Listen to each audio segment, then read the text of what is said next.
나는 병원에서 하루 일찍 돌아왔다. 남편에게 깜짝 놀라게 해주고 싶었다. 의사들은 내 검사 결과가 양호하다며 퇴원을 허락했고, 나 또한 병원의 차가운 벽에 지쳐있던 터라 마치 도망치듯 집으로 향했다. 하지만 놀란 건 그가 아니라 나였다. 그날 아침까지만 해도 나는 병원 침대에 누워 웃고 있었다. 수술은 성공적이었고 나를 담당한 나이 지긋하고 인자한 여의사는 이렇게 말했다. 민정씨, 이제 집에 가요. 몸 상태도 안정됐고 상처도 잘 아물고 있어요. 병원에 너무 오래 있으면 오히려 더 우울해져요. 집이 사람을 낫게 만들기도 하거든요. 남편도 많이 보고 싶을 거예요. 정말 그랬다. 병원 생활 3일은 내게 너무나 길고 고달팠다. 그래서 일부러 남편 준호에게 연락하지 않았다. 그를 놀라게 해주고 싶었다. 그는 내일 나를 데리러 오기로 되어 있었고 나는 그보다 하루 일찍 집에 들어가 우리 아늑한 거실로 걸어 들어가는 상상을 했다. 준호는 내 예상치 못한 등장에 놀라겠지. 나를 꼭 안고 집에 돌아왔다는 안도감 속에 나는 웃었을 것이다. 택시는 천천히 익숙한 거리를 지나쳤다. 우리 아파트, 우리가 아이와 함께 놀 생각으로 꾸몄던 놀이터, 저녁마다 나란히 앉았던 벤치. 마음이 살짝 떨렸다.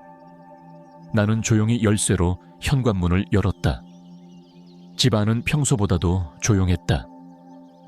그러나 곧 내 코를 찌른 것은 낯선 향수 냄새였다.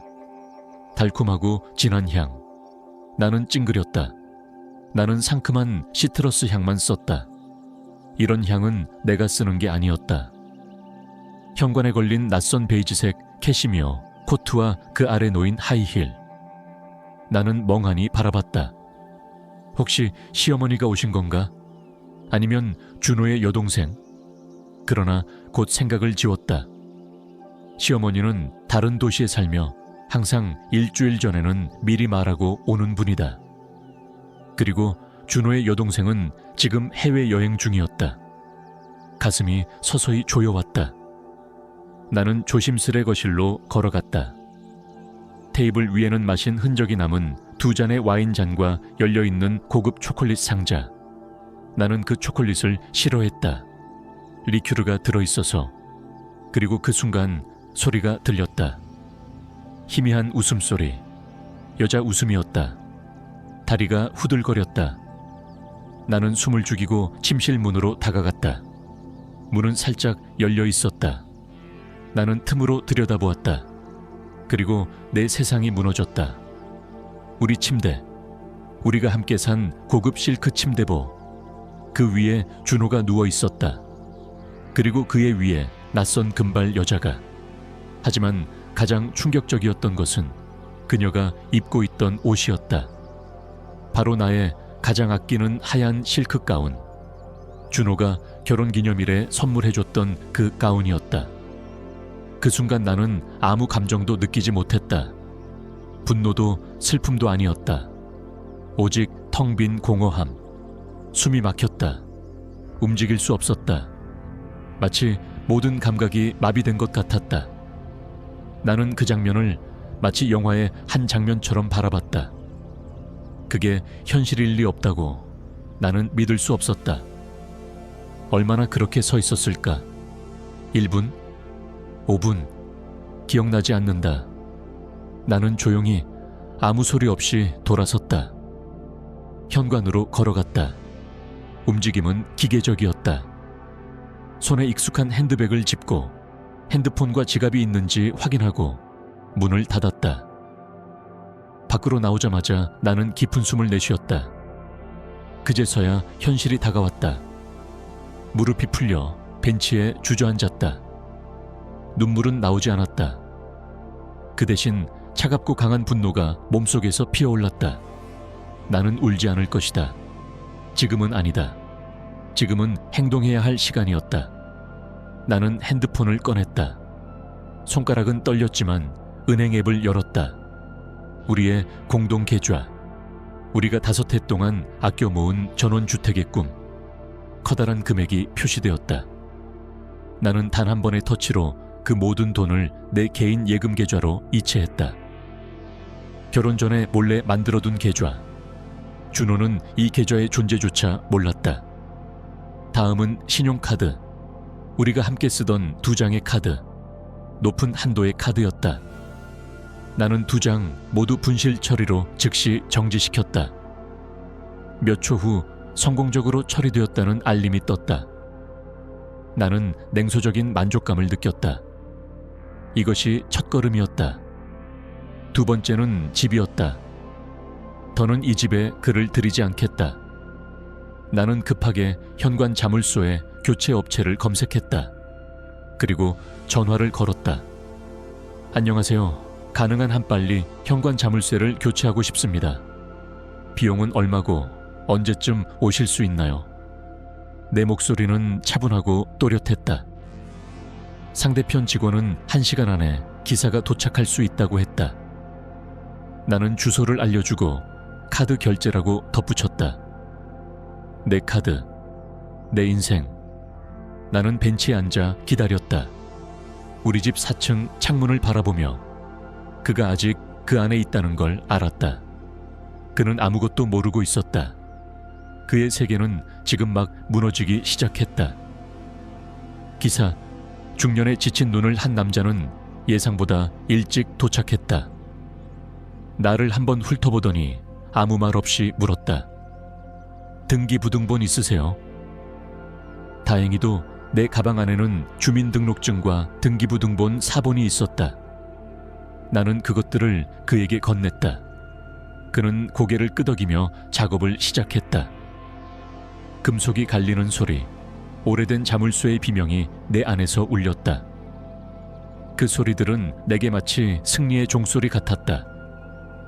약 40분 후 그는 말했다.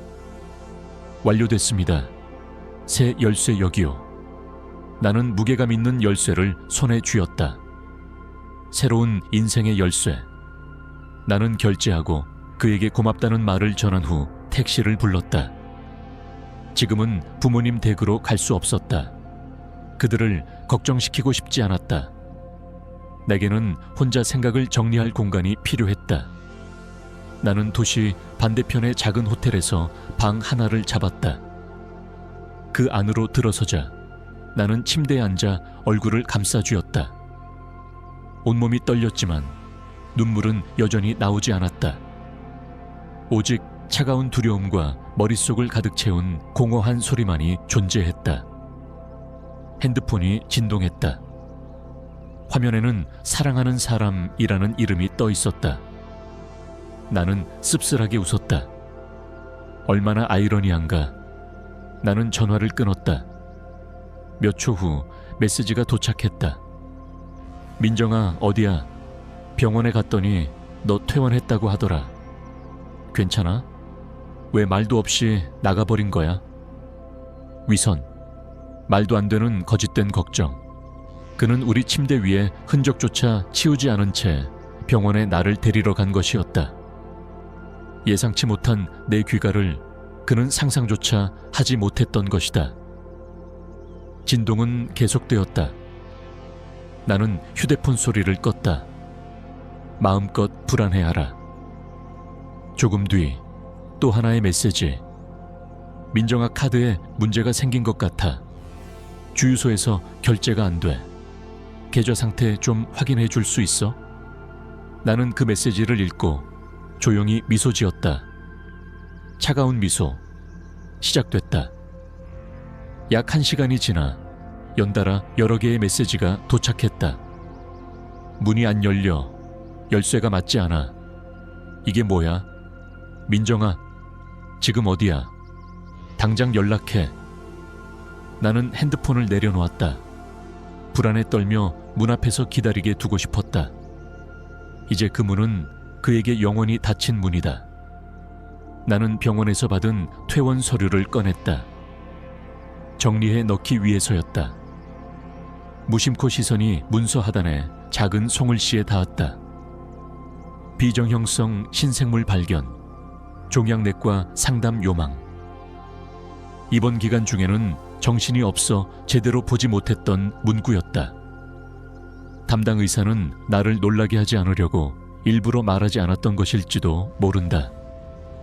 그리고 그 순간 깨달았다. 남편의 배신보다 더 끔찍한 것이 지금 내게 닥쳐왔다는 사실을. 비정형성 신생물이라는 단어들이 눈앞에서 겹쳐졌다. 마치 사형 선고처럼 들렸다. 그제야 모든 것이 의미 없어졌다. 그가 누구와 자는지, 어디에서 사는지 그 모든 게 뒤로 밀려났다. 내가 죽을지도 모른다는 현실 앞에서 온몸이 얼어붙었다. 이불 위에 앉아 나는 한 점을 응시했다. 휴대폰은 여전히 진동하고 있었지만 나는 더 이상 그 소리에 반응하지 않았다. 준호의 거짓말과 공허한 애정 표현은 이제 내게 먼지보다 하찮았다. 나는 혼자 있을 수 없다는 걸 깨달았다. 하지만 부모님에게는 말할 수 없었다. 그들을 겁주고 싶지 않았다. 그리고 준호? 당연히 아니었다. 딱 한 사람이 떠올랐다. 내 가장 친한 친구 수진이었다. 나는 그녀의 번호를 눌렀다. 손이 심하게 떨려서 제대로 버튼을 누르는 것도 힘들었다. 수진은 첫 번째 벨소리에 받았다. 그녀의 쾌활한 목소리가 전화기 너머로 흘러나왔다. 민정아, 드디어 나도 너한테 전화하려고 했는데 내일 데리러 갈까 했거든. 나는 아무 말도 할 수 없었다. 입에서 터진 것은 억눌린 흐느낌뿐이었다. 야, 무슨 일이야? 민정아, 왜 그래? 그녀의 목소리가 단숨에 진지해졌다. 나는 더듬더듬 울먹이며 말을 이어갔다.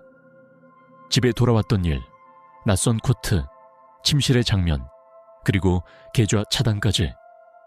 수진은 단 한 번도 나를 끊지 않았다. 조용히 끝까지 들었다. 마침내 나는 마지막 진실을 말했다.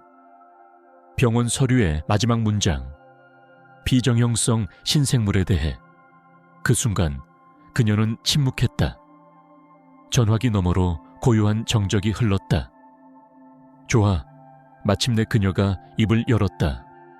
단호한 목소리였다. 주소 불러. 지금 갈게. 그리고 너 절대 무너지지 마. 알겠지? 아무것도 확실하지 않아. 그냥 이상 조직일 수도 있고 단순한 낭종일 수도 있어. 우리가 다 확인할 거야. 그녀의 단단한 말투는 낙의 사막 속의 한 모금 냉수 같았다. 나는 그녀에게 호텔 주소를 불러줬고 통화를 끊었다. 잠시 뒤 핸드폰이 또 진동했다. 이번엔 엄마였다. 나는 처음엔 끊었지만 곧 다시 전화가 왔다. 결국 나는 받았다. 민정아 딸, 무슨 일이야? 준호가 전화했어. 널 찾지 못해서 병원에도 가봤대. 너 퇴원했다고 하더라는데 어디 있는 거야? 아빠랑 나 미쳐버릴 것 같아. 엄마의 떨리는 목소리에 나는 마음이 조여왔다. 엄마, 나 괜찮아. 휴대폰 배터리가 나가서 그랬어. 집 열쇠가 고장나서 수진이네서 자고 있어. 걱정하지 마. 나는 최대한 담담하게 거짓말했다. 엄마가 안심한 듯한 기색을 보였지만 오래 가지 않을 거라는 걸 나는 알고 있었다. 통화 중에 두 번째 수신음이 떴다. 시어머니였다. 나는 무시했다. 지금 그녀와 말할 기운은 없었다. 수진은 태풍처럼 내 방으로 들어왔다. 그녀는 놀라거나 아파하지 않았다. 그냥 나를 껴안았다. 아주 세게. 그 순간 나는 하루 종일 참아왔던 눈물을 쏟아냈다. 어깨를 들썩이며 흐느끼는 내 곁에서 수진은 조용히 머리를 쓰다듬으며 말했다. 괜찮아, 괜찮아. 다 잘 될 거야. 우리 이겨낼 수 있어. 첫 번째 울음이 지나가자 수진은 나를 침대에 앉히고 조심스럽게 챙겨온 뜨거운 차를 내밀었다. 그녀는 가방에서 작은 노트와 펜을 꺼냈다. 좋아, 이제 계획을 세우자. 그녀의 목소리는 담담했고 그 안엔 흔들림이 없었다. 첫째, 준호와 그 배신 문제. 지금은 보류. 그는 기다리게 해. 둘째, 건강. 그게 지금 최우선이야. 내가 아는 사람이 있어. 우리 지역에서 제일 유명한 종양 전문의 오 교수님. 스케줄이 꽉 차 있긴 한데 내가 급한 사정이라고 했더니 내일 오전 10시에 시간 내주신다고 하셨어. 나랑 같이 가.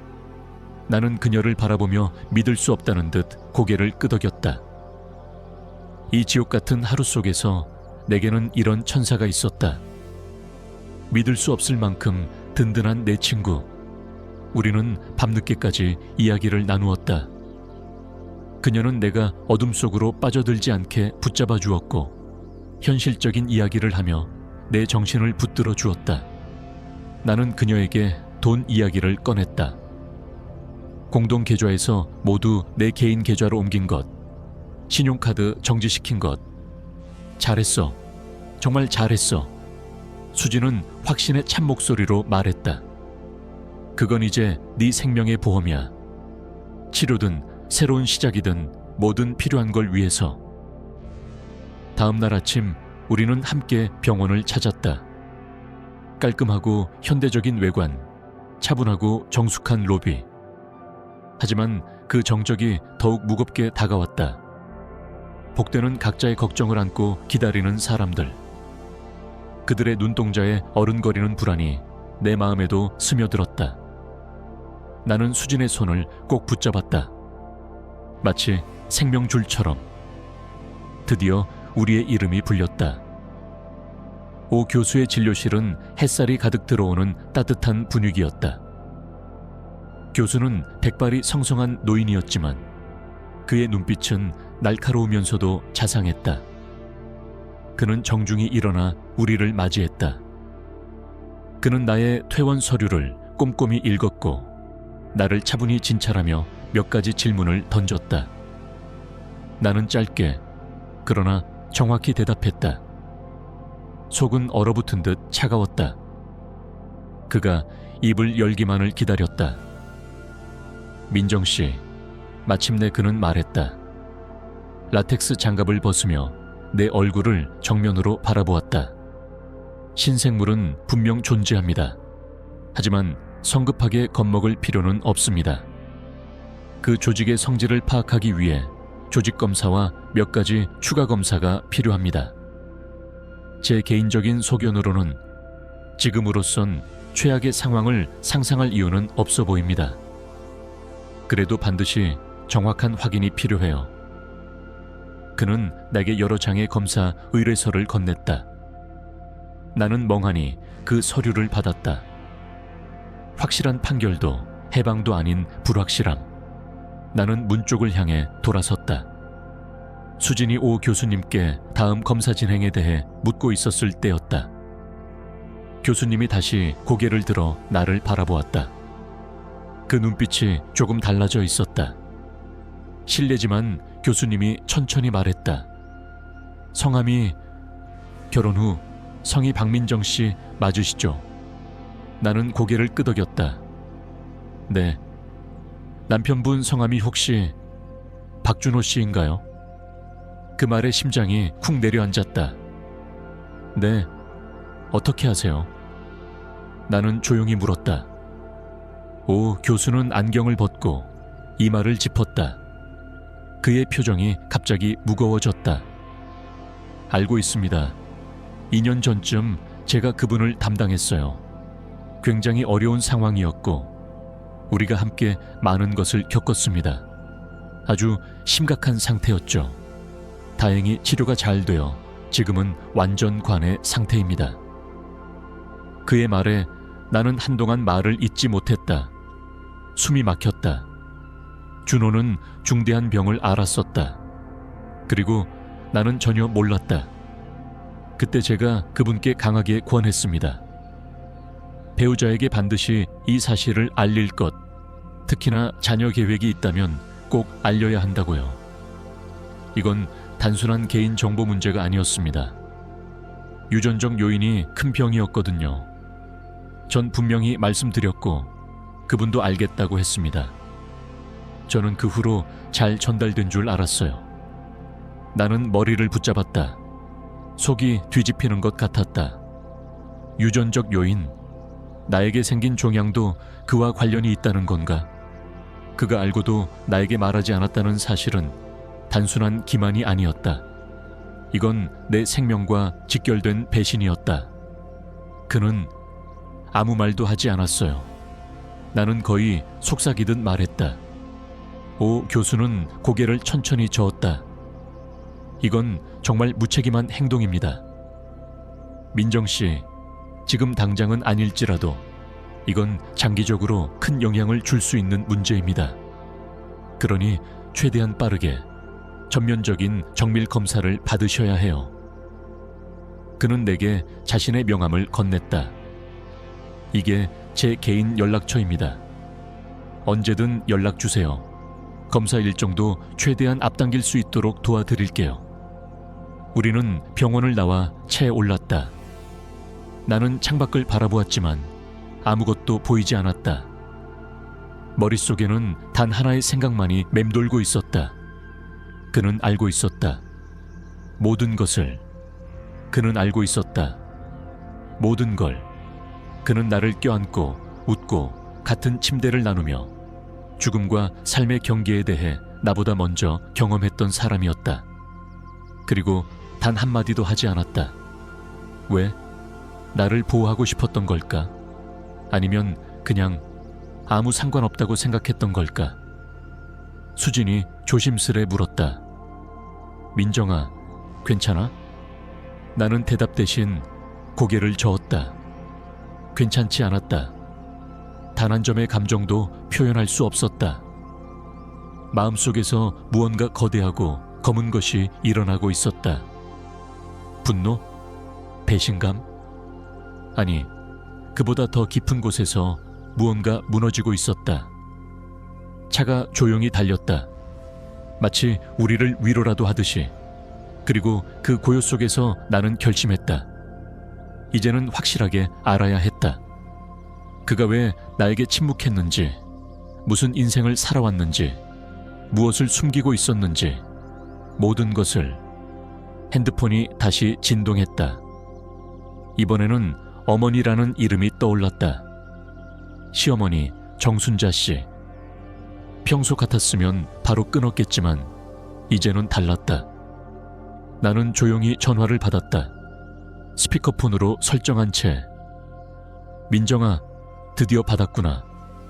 얘야, 도대체 무슨 일이니? 준호가 완전히 미쳐가고 있어. 자기 집에도 못 들어가고 있다더라. 너 정말 자물쇠를 바꾼 거니? 어떻게 이런 짓을... 얘, 준호가 얼마나 널 사랑하는데. 그녀의 목소리는 불안과 분노, 동시에 죄책감으로 떨리고 있었다. 나는 한 발짝 물러서며 또렷하게 말했다. 안녕하세요, 정 여사님. 내 차분한 목소리에 그녀는 당황한 듯 조용해졌다. 민정아, 무슨 일인지 설명 좀 해보자. 다 오해 같아. 너희 부부가 싸웠다고 집에서 쫓아낼 일은 아니잖니. 그 아이 몸도 안 좋은데. 그 말, 바로 그 한마디. 몸도 안 좋은데. 그 말이 결정적이었다.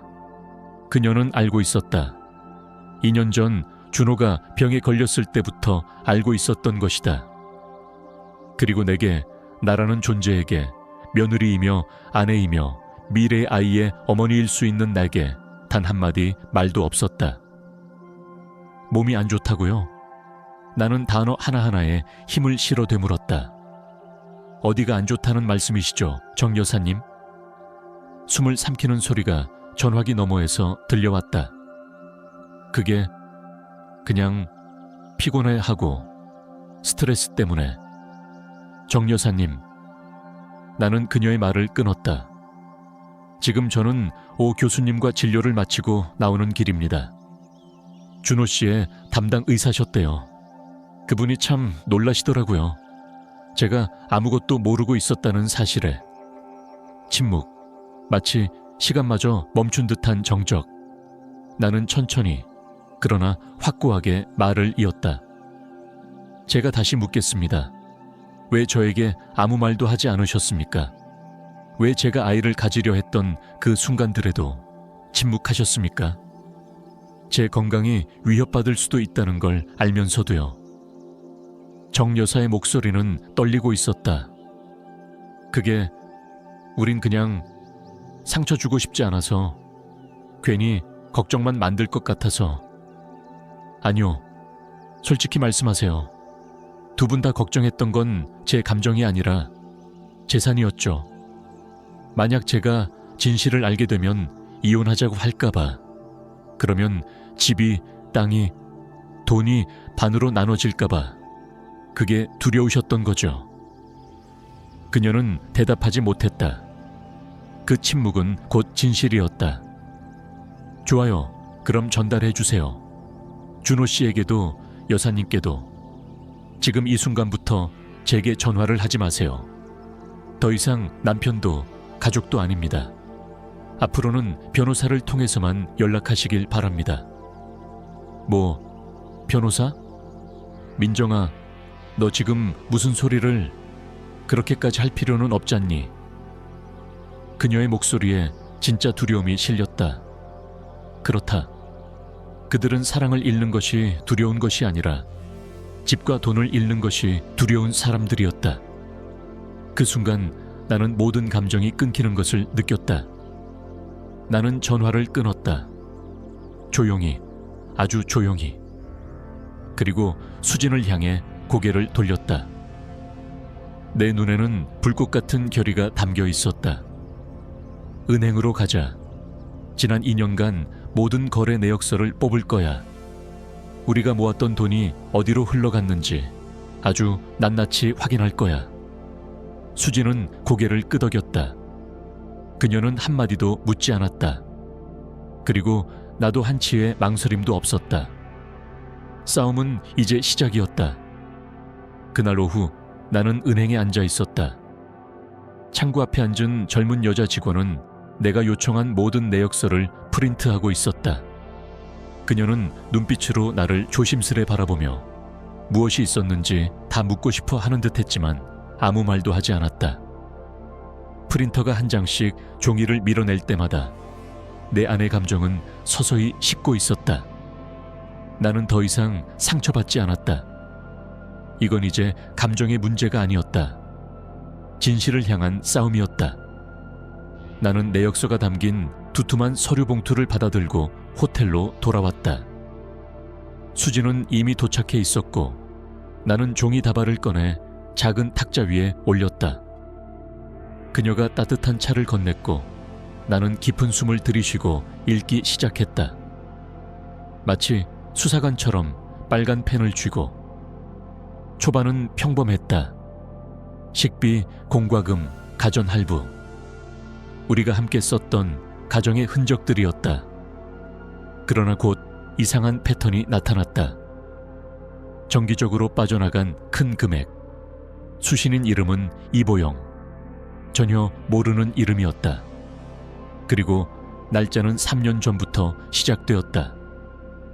바로 준호가 병에서 회복되었다는 그 시점. 그녀는 누구인가? 매달 일정하게 나가는 거금. 급여 수준이 아니었다. 생활비 수준도 아니었다.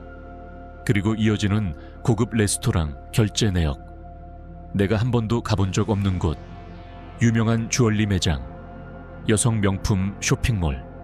스파센터. 반복되는 카드 결제들. 결정적으로 6개월 전에 한 건이 눈에 들어왔다. 거액의 송금. 수신인은 고급 자동차 딜러였다. 금액을 본 순간 나는 숨을 멈췄다. 그 돈이면 우리가 원하던 전원주택의 계약금은 충분했다. 그때 준호는 내게 말했다.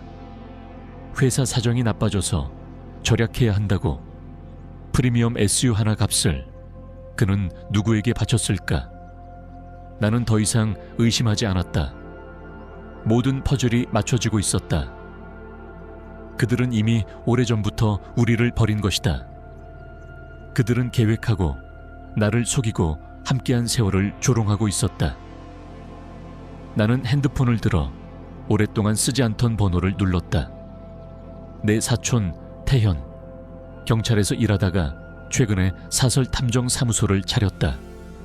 믿을 수 있는 사람. 말이 길 필요 없었다. 나는 짧게 설명했다. 준호, 배신, 돈, 거짓말. 내겐 진실이 필요해. 태현은 조용히 듣고는 말했다. 알겠다. 최고의 사람을 보내줄게. 기다려. 2시간 뒤 호텔 방의 문을 두드리는 소리가 났다. 문을 열자 평범한 옷차림의 남자가 서 있었다. 검은 머리, 말끔한 얼굴. 지나가다 마주쳐도 기억나지 않을 평범함. 그러나 눈빛은 정확했고 자세는 흔들림 없었다. 안녕하세요. 이한결입니다. 태연 씨가 보내셨습니다. 나는 그를 방 안으로 들였고 거래 내역서와 내가 표시해둔 모든 자료를 테이블에 펼쳐놓았다. 그는 빠르게 그러나 꼼꼼히 훑어보았다. 아무 말 없이. 그러고는 조용히 말했다. 이보영 씨 확인해 보겠습니다. 주소, 직장, 연락처 모두 추적 가능합니다. 차량 등록 정보도 조회하겠습니다. 그리고 남편분 박준호 씨 현재 동선, 통화 내역, 부동산 계약 여부까지 며칠 걸립니다. 사진이랑 영상도요. 가능한 한 모두. 나는 또렷이 말했다. 나는 눈으로 봐야 해요. 그들이 무엇을 어떻게 했는지 끝까지. 알겠습니다. 그는 짧게 답하고 떠났다. 그날 밤 나는 한숨도 자지 못했다. 마음은 차분했지만 머릿속은 시끄러웠다. 아침이 오자마자 수진에게 전화가 왔다. 검사 일정이 모두 조율됐다는 연락이었다. 나는 모든 체력을 끌어모아 병원으로 향했다. 전신 CT, 혈액검사, 초음파, 끝없는 검사. 두려움은 이제 사라졌다. 오직 의지뿐이었다. 나는 살아야 했다. 살아남아서 진실을 마주하고 응징해야 했다. 다시는 나 같은 사람이 생기지 않도록. 호텔로 돌아왔을 때 내 핸드폰에는 새로운 메시지가 도착해 있었다. 이한결, 정보 확보, 곧 도착. 나는 조용히 문을 열고 그를 맞이했다. 그는 서류 가방 하나만 들고 있었다. 테이블에 내려놓고 내게 말했다. 충격적일 수 있습니다. 나는 고개를 끄덕였다. 준비돼 있었다. 그는 얇은 사진 뭉치를 꺼내 내 앞에 펼쳤다. 첫 장, 준호였다. 낯선 아파트 단지에서 나오는 모습. 그 옆에는 그 여자, 이보영. 내가 그날 침실에서 본 여자였다. 준호는 그녀의 허리를 감싸고 있었고 두 사람은 웃고 있었다. 행복해 보였다. 너무나. 다음 사진. 둘이 함께 고급 SUV에 타고 있었다. 내가 확인한 바로 그 차량. 다음 페이지에는 계약서 복사본이 있었다. 차량 소유자 이보영, 계약자 박준호, 사인까지 또렷했다. 이건 시작이었다. 문서 속에는 더 많은 것들이 있었다. 그들의 문자 대화 내용, 위치 정보, 만남 장소, 카드 사용 내역, 렌트 계약서, 그리고 결정적인 것, 부동산 계약서. 단 한 주 전 내가 수술을 앞두고 병원에 입원해 있던 그 주간, 박준호는 새 아파트 계약서를 작성했다. 계약자 2명, 박준호와 이보영, 공동명예. 나는 더 이상 놀라지 않았다. 그저 서서히 손에서 서류를 내려놓았다. 이건 단순한 외도가 아니었다. 이건 음모였다. 그들은 함께 미래를 설계하고 있었다. 나 없이, 내가 모은 돈으로, 내가 함께한 세월을 이용해서. 이건 계획적이고 악의적인 배신이었다. 그리고 그 순간 나는 다시 전화를 들었다. 오 교수님, 혹시 제 검사 결과 나왔나요? 조용한 숨소리, 종이 넘기는 소리, 그리고 그의 목소리. 나왔습니다. 민정 씨, 결과는 아주 좋은 소식입니다. 종양은 양성입니다. 수술은 간단한 절차로 끝날 겁니다. 생명의 위협은 없습니다. 나는 조용히 입을 틀어막았다. 살아있다. 나는 살 수 있다. 다만 그의 목소리가 다시 무거워졌다. 이 종양이 생긴 이유는 주의 깊게 살펴봐야 합니다. 남편분의 병력과 유전 가능성을 고려하면 이번은 단순한 행운일 수도 있습니다. 앞으로는 더 조심하셔야 해요. 나는 조용히 감사를 전하고 전화를 끊었다. 그리고 아주 천천히 눈을 닦았다. 눈물은 따뜻하지 않았다. 그것은 해방의 눈물이었다. 살 수 있다는 건 바로 지금부터 내가 움직일 수 있다는 뜻이었다. 나는 다시 전화를 들었다. 이번엔 준호에게. 준호야, 우리 얘기 좀 하자. 1시간 뒤 집에서 보자. 문은 열어둘게. 나는 모든 준비를 마친 뒤 집으로 향했다. 익숙한 계단을 올라가며 나는 한 번도 뒤를 돌아보지 않았다. 현관문을 열고 들어섰을 때 집은 무겁고 고요했다. 마치 오래된 비밀을 숨기고 있는 장소처럼. 나는 천천히 거실로 들어가 테이블 위를 정리했다. 탐정 이한결이 준 모든 증거 자료들, 사진, 문자 대화, 계약서 복사본, 그리고 내 병원 검사 결과와 진단서를 한 줄로 펼쳐두었다. 몇 분 후 문이 울렸다. 그 감정 없는 종소리가 내게는 한편의 심판처럼 들렸다. 문을 열자 준호가 서 있었다. 얼굴은 창백했고 눈 밑은 퀭하게 꺼져 있었다. 그 뒤에는 정 여사가 서 있었다. 그녀는 불안한 눈으로 나를 바라보며 다가왔다. 민정아, 얘야, 우리 무슨 오해가 있었던 것 같아. 준호가 널 얼마나 걱정했는지. 나는 한 손을 들어 그녀의 말을 막았다. 들어오세요. 그들은 조용히 거실로 들어왔다. 그리고 테이블 위에 놓인 자료들을 보자 정 여사는 입을 틀어막고 한 걸음 물러섰고 준호는 멈춰 선 채 숨을 삼켰다. 이게 뭐야? 그는 낮고 쉰 목소리로 말했다. 나는 천천히 앉아 그들을 바라보았다. 이건 우리가 함께한 지난 3년의 기록이야. 준호야. 이 사진이랑 문자, 카드 내역, 그리고 네가 보영 씨랑 함께 구입한 아파트 계약서 다 너의 손으로 남긴 거야. 정 여사는 비틀거리듯 소파에 앉았다. 준호는 얼굴이 굳은 채 무언가 말하려 했지만 나는 먼저 입을 열었다. 나 병원에 있었어. 수술하고 결과 기다리면서 너를 생각했어. 그날 아침에도 널 보고 싶어서 조용히 집에 돌아왔고 그 결과가 어땠는지는 말 안 해도 알겠지. 그는 시선을 떨구었다. 내 목소리는 조금도 떨리지 않았다. 그리고 병원에서 너의 진짜 얼굴도 알게 됐어. 오 교수님께 들었어. 2년 전 넌 생명을 위협하는 병을 앓았고 치료를 받았어. 그리고 내게 단 한마디도 하지 않았지. 결혼한 부인에게, 아이를 원했던 사람에게. 그 병이 유전될 수 있다는 걸 알면서도 입 다물고 있었지. 왜? 내가 떠날까봐? 그는 작게 중얼거렸다. 그땐 그냥 말하고 싶지 않았어. 이미 지나간 일이니까. 지나간 일, 나는 목소리를 낮췄다. 네가 침묵한 그 시간 동안 내 몸에 혹이 생겼어. 다행히도 양성이었지만 만약 아니었더라면 그땐 뭐라고 했을 거야?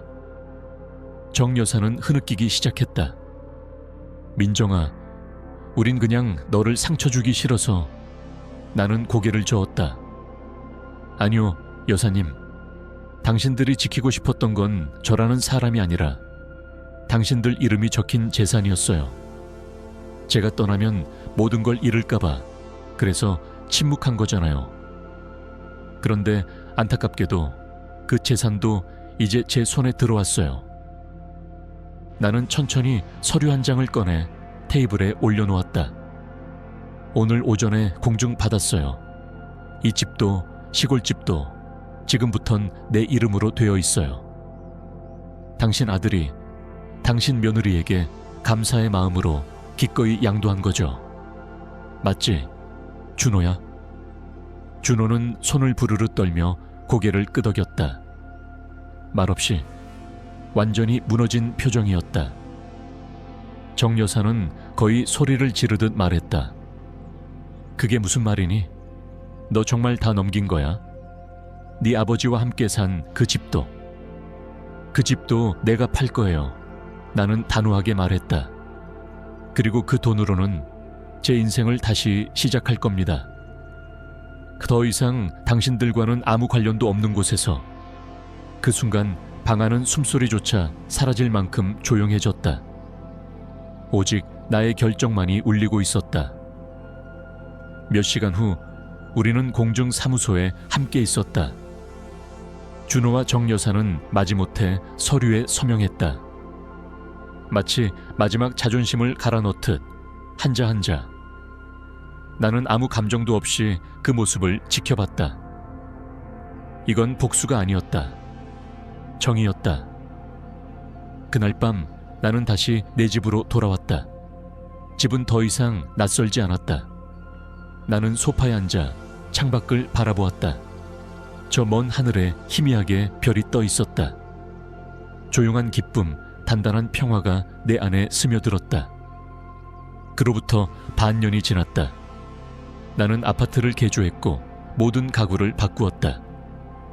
정 여사의 그림도 준호의 셔츠도 남지 않았다. 다 팔았고 다 없앴다. 시골집도 팔았다. 그 돈으로 나는 소박한 꽃집을 열었다. 오래전부터 꿈꿔왔던 나만의 공간. 매일 아침 꽃을 만지며 하루를 시작했고 손님들과 따뜻한 말을 주고받았다. 건강도 정기적으로 검진받았다. 다행히 문제는 없었다. 교수님도 말했다. 당신은 아주 운이 좋은 사람입니다. 맞다. 나는 운이 좋은 사람이었다. 가장 깊은 구렁텅이에서 살아나왔고 진실을 밝혔으며 자신을 지켰다. 준호, 수진이 말했다. 보영은 그가 빈털터리가 되자마자 떠났다고. 계약금도 날렸고 남은 건 빚뿐이었다고. 그들이 계획한 새 집은 절대 완공되지 않을 거라고. 나는 그 말을 듣고도 아무 감정이 없었다. 동정도 분노도 아무것도. 나는 단지 다시 나를 찾은 사람이었기 때문이다.